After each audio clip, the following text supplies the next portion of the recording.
ñu ngi leen di nuyu di leen jaajëfal yéen ñi nga xamante ne si yéen ñuy topp saa yu ne di leen wax dal leen ak jàmm ci suñu chaîne bi di Multi Astuce TV comme niñ ko faral di defee tey dañ leen indil moo bu am solo mu nekk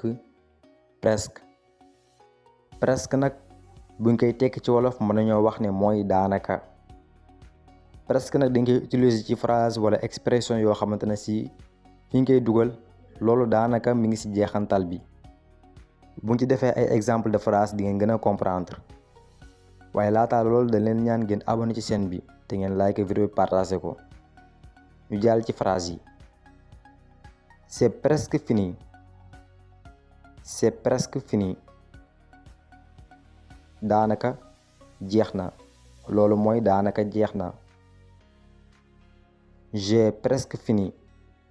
J'ai presque fini bi nag bokkul ak bee parce que bii danga utiliser pronom personnel bi nga xamante ne ji mooy je di taxaw fii J apostrophe. J'ai presque fini mooy daanaka pare naa. J'ai presque fini mooy daanaka pare naa. La voiture est presque arrivée. La voiture est presque arrivée. oto bi daanaka yegsi na loolu mooy oto bi daanaka yegsi na. C'est presque propre. C'est presque propre. loolu mooy daanaka set na. loolu mooy daanaka set na. On est presque dedans. On est presque dedans. daanaka ñoo ngi ci biir. daanaka ñoo ngi ci biir.